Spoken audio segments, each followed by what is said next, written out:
He started his administration, the second term, saying that he visions himself as the peacemaker and unifier. That's going to be his greatest legacy. That was from his inaugural address. We all know, of course, that he has these incredible ambitions around the Nobel Peace Prize, longstanding ambitions.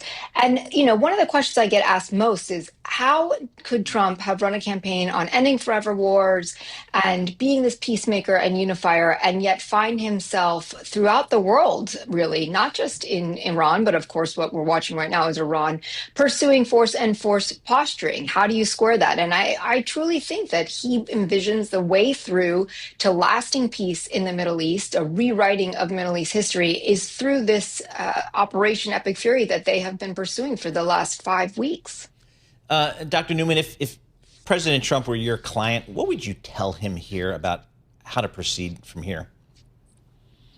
Well, what I tell him first is you are confusing everybody and nobody knows what's coming next. And everybody wants to know, what are the off ramps? Are we going to see an off ramp in the 4 to 6 week window that the U.S. administration had initially anticipated? Or is there some slippage in the timeline? Look, what I would say is that he has now owned the war in Iran. And the idea that we're hearing overnight that the U.S. could actually leave the region without pursuing some sort of reestablishment of deterrence in the Strait of Hormuz is not really feasible.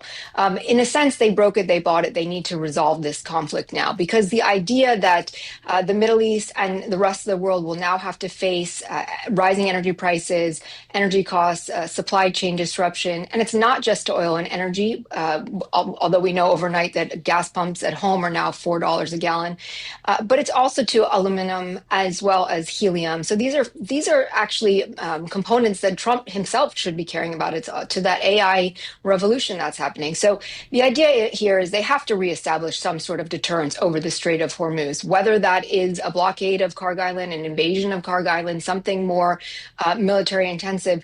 In a sense, this is the stakes that are now here, and this is the zone of risk, because those operations are all incredibly risky and would involve potential loss of life.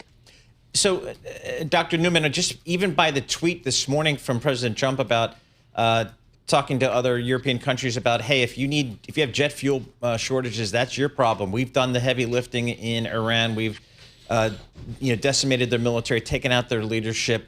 If you need energy out of the straits, you got to either deal with it yourself or come take it. That suggests that maybe he's laying the groundwork for maybe pulling back from that part of the world and letting the world figure out how to deal with the Strait of Hormuz. Is that a potential takeaway? That is certainly what the message is being relayed today. He's saying, look, you can buy it from the U.S. or go take it yourself. It's an easy job now because we have now hit 11,000 targets within Iran itself. That's not really sort of the end game here of this statement. It is sort of the pretext, but I think we need to dig in a little bit more. Trump is trying to pressure Europe and pressure the region itself to get more involved, to support any mission, any operation that remains to reestablish deterrence over the region. But again, the issue is that they can't, to leave the Strait of Hormuz as it currently stands is just a status quo. That means signals the world that Iran has the potential to be a more volatile, a more impactful actor after this conflict than it was before the conflict itself, despite all of the personnel changes and all of the strikes and the reduction in drone missile capabilities and production that's happened in Iran. Lindsay Newman with us, and we continue. Geopolitical Risk Expert, GZero Media, visiting research fellow at King's College, barely describes her holistic ability of law and war and a study of these conflicts. She joins us now before the press conference of Secretary of Defense Hegseth here in a bit, top of the hour for that, about 15 minutes away. Professor Newman, I look at where we are, and I do think, and it's part of my act is to know the history, but I want to know the emotional linkages of, say, an ally, the United Kingdom, who the president went after this morning.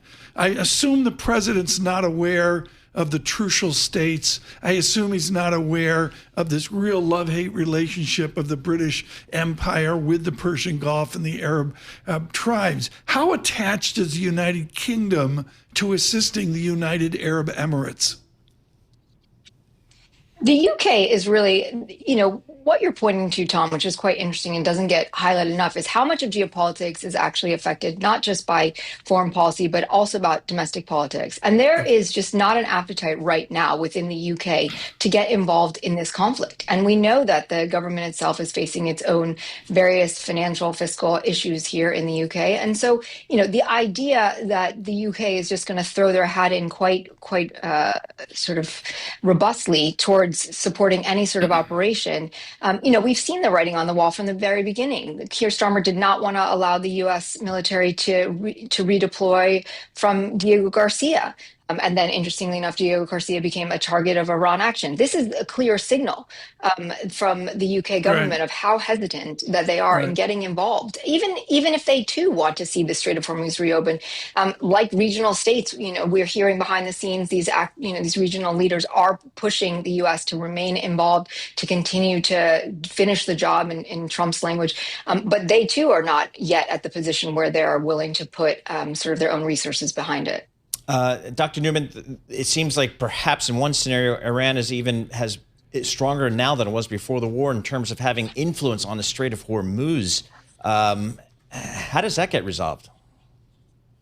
Yeah, I mean, I absolutely agree with that, Paul, in the sense that this conflict, Iran's strategy throughout this conflict has been to deploy horizontal escalation, to make this conflict not just Iran's problem, but to make the conflict the region's problem. So it's in a way, and it has leveraged this massive asymmetry in might and capabilities to its advantage quite effectively. And what that means now is that Iran has learned some key lessons in this conflict, right? To how to be sustainable, how to stay in the conflict.